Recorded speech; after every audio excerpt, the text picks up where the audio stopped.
on to the highest office related to these affairs, and you've got some bullshit answer that Yeah. mounts to a piece of, pile of dog doo right outside your door. You can't help but step in it every time you leave. That's all you have here. You don't have solution. You have the denial of representation. Doesn't matter.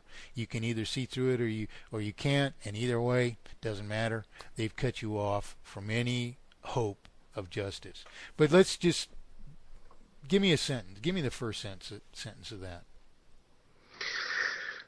Well, actually, one quick comment I wanted to make there as well is that response was in spite of me demanding from them that they do not send me the corporate response, because I'm fully aware of what the corporate answer will be.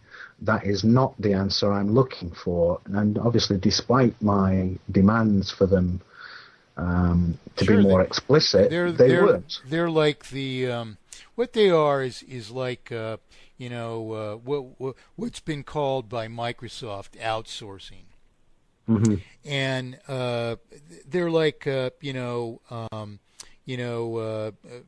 putting and I'm not saying anything negative about these people. It's somebody in India or Pakistan, reads from a crib sheet what the answers are to a dozen questions, you see. And the reason is Microsoft knows there's a problem. They have purposely haven't fixed it. It's part of a scheme of planned obsolescence, and they'll never address it. They give these 12 questions on this crib sheet. The person reads it to you for virtually nothing to Microsoft. You got to talk to a human being. Supposedly they satisfied you, but they know in truth that they're never satisfying you, and so it isn't that this person didn't understand your question. They're the financial minister of Canada. They can understand plain English. And what you asked for, they purposely denied you. And the reason is there's a script that they're staying with because they're a member. They're a co-perpetrator of this crime. We want to think, oh, well, that's not true. I know that man. We live down the street from his family. They're fine people. No, they're not fine people. Behind closed doors, which you find is, and I don't, you didn't even name this guy and this person, and I don't even know who they are, but I would bet you anything that they are involved in countless financial deals that they can give the green light to or the red light to. And even though they don't have anything to do with green technologies that are going to make energy far less expensive for Canada or something like that, they don't have anything to do with the development of this, but they, under some tiny little corner of the law hidden away somewhere, they have the power to say red light or green light to this. And in truth, what's happening behind closed door is that they actually have a condition that if they get a green light, there's a channel that money goes to that person. And that's what they're really there for. I frankly can tell you that I hear so many reports of this in so many countries of the world, no matter where the financing comes from, whether it's European financing to come into the United States or whatever. These people have their fingers in the pie, and that's why they're there. Now this guy isn't going to rock the boat, but why wouldn't he rock the boat? Because he's getting a reward. None of us would do this for no reward whatsoever, and the rewards are actually steep. So the people who ascend to these positions are always the people who can hold the party line to perfectly evade your question in the quote-unquote most graceful way. That is, doesn't ruffle feathers, doesn't anger you, doesn't cause you to rise up against this, give you some kind of obfuscated line of crap that you may or may not be able to even find your way through, and meanwhile just turns a deaf ear and walks away and goes on his merry way because he's becoming a billionaire for his hand in the pie, and there's no other reason to do this. I mean, good people would not deny us representation. There are no good people who deny us representation. No good person ever denies us representation. So anyway, do you want to read that first sentence yet? I mean, Yeah, I can read it back to you. It's a whole paragraph really, or it's a small paragraph. yeah, but But it each basically point as you started out this thing just raised my ire. Yeah. Each sentence. In fact, there are phrases within a sentence, and I'd like to break it down to sentences so we can respond to this. Let's just wade through this crap Okay. that this guy sent you. You know. All right. In your correspondence, you asked the government of Canada to take over the sole responsibility of creating money. You Stop also right raised... there. Okay, go ahead. That's not what we're asking at all. That's a lie. So he's creating this story himself to answer to a demand which we ourselves consider unreasonable.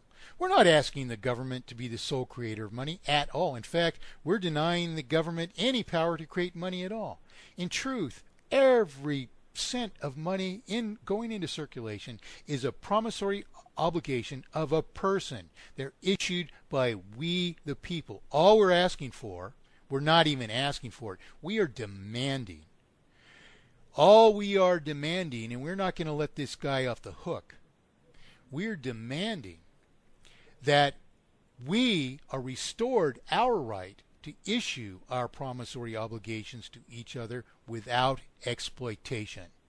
You see, the government is not the authority to create the money and spend it into circulation however it will, because in order to maintain the integrity of the money, we have to pay it out of circulation, so there has to be a taxation mechanism, and the only right taxation mechanism is to attach those costs to those people who consume of that government service or infrastructure. You see? So we're not even allowing the government to issue that money. We want to approve that because there's got to be those of us who are going to consume of it, and there has to be a plan in effect for us to pay for it as we consume of it. There has to be proof that we're creditworthy to do so, and that's the process that we're demanding. You see, we don't want the government to create money, nor does the government ever need to create money. If it ever spends a cent into circulation, it has to be to benefit from us, and in order to maintain the integrity of the entire rest of the circulation, that money has to be spent out of circulation as whatever is provided is consumed, or the rest of the money suffers a disproportion. That is, the circulation suffers some disproportion, which undermines the integrity of all the rest of the circulation. So unless these things are attached directly, that is, payment is attached directly to the spending, I'm sorry. You know, you have a corruption of the system. You cannot have just economy. You cannot have immutable tokenization of value. So no, we're not asking for the government to create the money. We absolutely do not want that. You know, and so he's not even answering to the right question, nor can he answer why it would be unjustifiable or unbeneficial to us that we eliminate exploitation from the currency.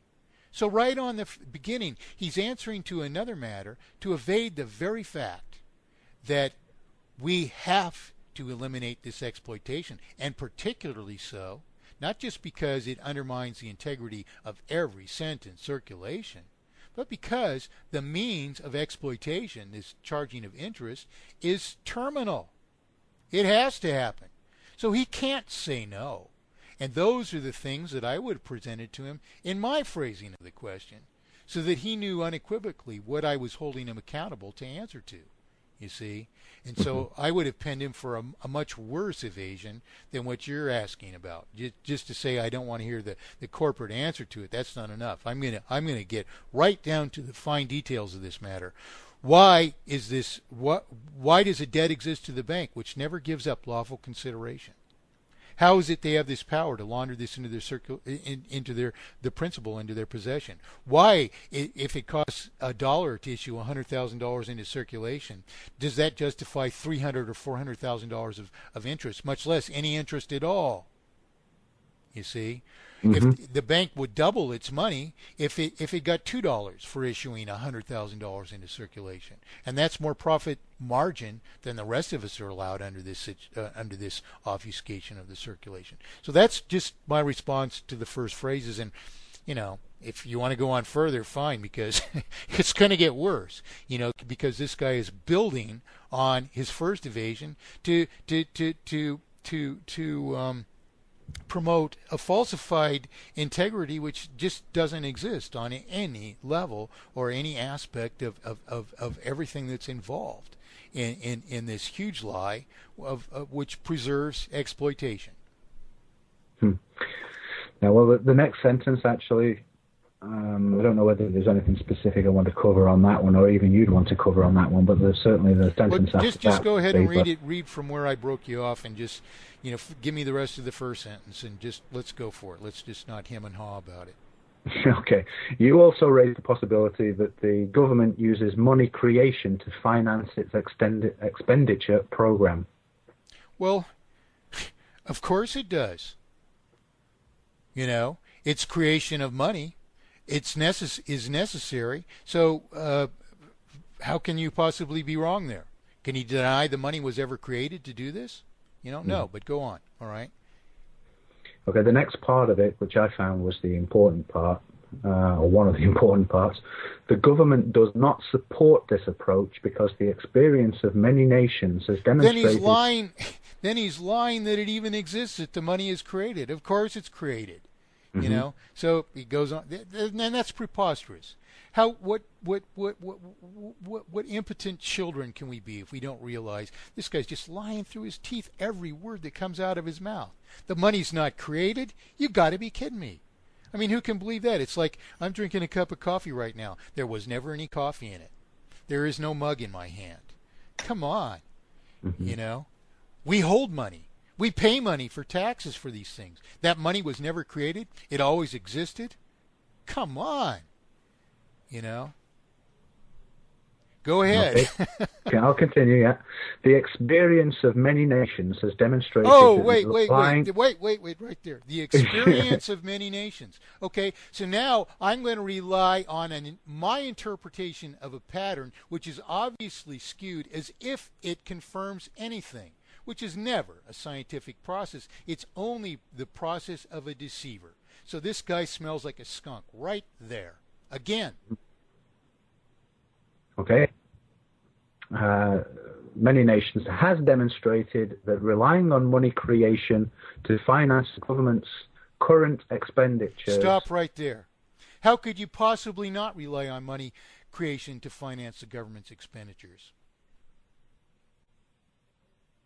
And he's going to go on, assumably, because you wouldn't have that phrase unless you were going to argue something to the contrary. He's going to go on as if there's a contrary point of view. But how could you not rely on creation of money to finance government expenditures? How could you not? Does the money not exist? Did it always exist? Does it not need to be created? When and how should it be created then? What does it need to represent? How can it immutably represent that? And in fact, if it doesn't immutably represent that, does not that allow for some crime to be committed against someone? If the value of money goes up, the holders of money are the holders of property are penalized or offended, and if the value of money goes down, then the holders of money are offended. So if the value of money can vacillate in proportion to represented wealth, then someone is offended, and so we have injustice, and the whole purpose of representative government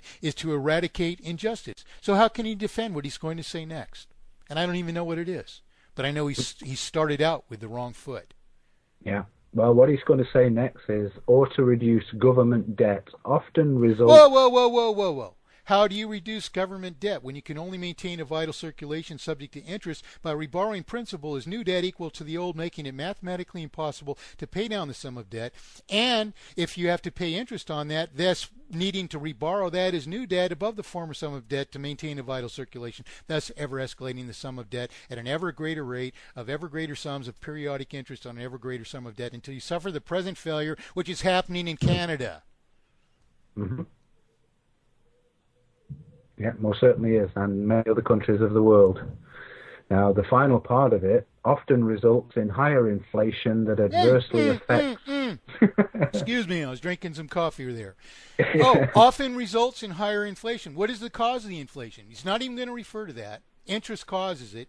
The creation of money is subject to interest. The reason it is for the exploitation, which is he is part of. So he's not even going to refer to these facts, nor will he ever answer to them if you raise them yourself. You see? So further deception. Just deception.